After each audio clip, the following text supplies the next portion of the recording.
He could not have been the Messiah. Why? He's dead. He never ruled the world. What they did not know, and what no one knew for 600 years, was no. Appearance and reality were opposite to each other when he was born.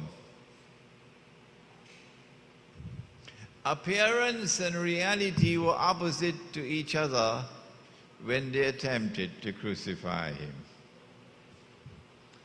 And appearance and reality would be opposite to each other when he comes back. Remember those three things. When he was born, the appearance was that the son of a bastard. He's a bastard. When they attempted to crucify him, the appearance was he's dead. The reality was that this was a virgin birth. The reality was that no, Allah made it appear like that, but he did not die. Death being the definition of maut, that Allah takes the soul and does not return it. That is maut, and that did not occur. But kullu nafsin dha'iqatul maut, every soul must taste maut, including the son of Mary. So one day he'll come back. And when he is to come back, again, appearance and reality would be opposite to each other. I'm speaking a little faster this morning. Yesterday was slow. Prophet Muhammad ﷺ said that Allah created a being, and to use computer language, programmed that being to function in a particular way, to impersonate the true Messiah. And he's known as Dajjal, the great deceiver. He got a PhD in deception. The great impersonator.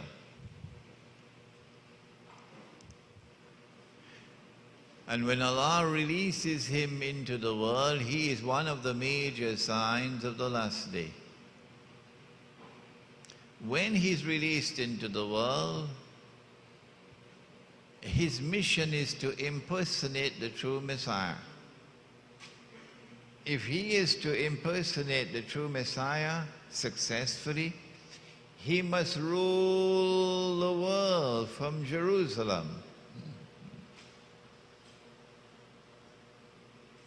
with a rule which would appear to be eternal, the end of history. In order for him to achieve that,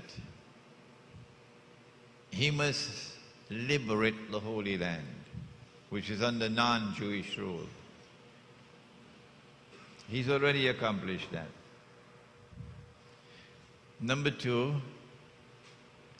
he would have to bring the Israelite people back to the Holy Land to reclaim it as their own, even though for 2,000 years they were in exile.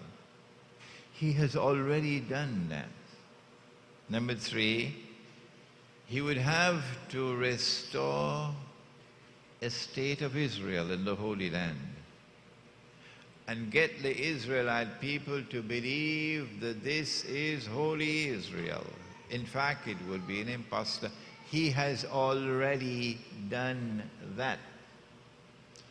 Number four, he would have to cause that state of Israel to become the ruling state in the world. And that is where we are at this point in time. When Israel becomes the ruling state in the world, which is happening tomorrow, then a man will emerge in Israel. 1400 years ago, Prophet Muhammad ﷺ described that man to us. he said that he would be a Jew. He said that he would be a young man. He said that he would be powerfully built.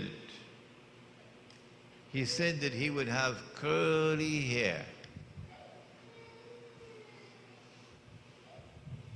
That man would become the ruler of the state of Israel. I don't think he would be president or prime minister.